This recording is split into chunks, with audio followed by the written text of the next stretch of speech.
மனிதனுக்கு மனிதன் கடவுள்களாக காட்சி தர முடியும் என்பதற்கு உதாரணமாக இந்த மண்ணில் எத்தனையோ மாமனிதர்கள் வாழ்ந்து சென்றுதான் இருக்கின்றார்கள்.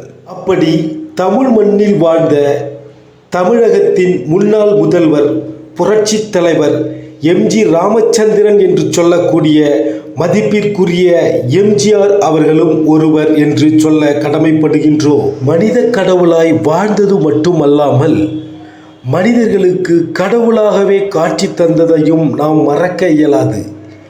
அப்படி வாழ்ந்த திரு எம்ஜிஆர் அவர்களுக்கு இன்று நினைவு நாளை கூற நாமும் கடமைப்படுகின்றோம்.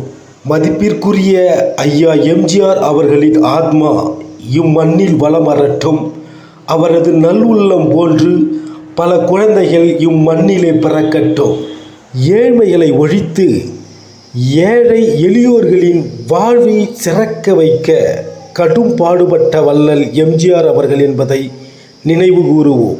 அன்பை மட்டுமே மூலதனமாக கொண்ட மதிப்பிற்குரிய எம்ஜிஆர் அவர்கள் இம்மண்ணில் விட்டு சென்ற செல்வங்கள் ஏராளம். மக்களில் ஒருவனாய், மக்களோடு ஒருவனாய், இம்மண்ணில் சக மனிதர்களோடு சக மனிதனாய் வாழ்ந்த மாபெரும் வள்ளல் எம்ஜிஆர் அவர்களை மறக்கவா முடியும்? தமிழக அரசியலில் முதலமைச்சர் பதவியில் அமர்ந்த முதலமைச்சர்களில் மிகச்சிறந்த முதலமைச்சர் என்று பெயர் பெற்றது மட்டுமல்லாமல் அதிமுக கட்சியை துவங்கி அக்கட்சியின் சிறந்த தலைவர் என்ற பெயரையும் பெற்றவர் என்பதை மறவோம். எம்ஜிஆர் அவர்களின் நினைவு தினங்களாக இருக்கட்டும் அல்லது பிறந்த தினங்களாக இருக்கட்டும், இம்மக்கள் எம்ஜிஆர் அவர்களை மறப்பதும் இல்லை, மறக்கப் போவதும் இல்லை.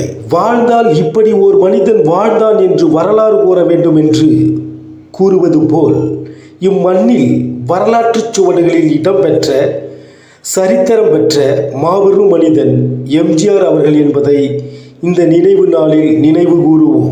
தவறு செய்பவர்களுக்கு மிகுந்த கோபக்காரராகவும் பாசம் காட்டுபவர்களுக்கு குழந்தை மனம் உள்ளம் கொண்டவராகவும் மாறக்கூடிய மிகச்சிறந்த மனிதரில் எம்ஜிஆர் அவர்களும் ஒருவர் என்பதை நினைவு கூறுங்கள். இவ்வுலகம் தன் சுவாசத்தை நிறுத்தி கொள்ளும் வரை இம்மக்கள் எம்ஜிஆரின் புகழை பாடிக்கொண்டேதான் இருப்பார்கள்.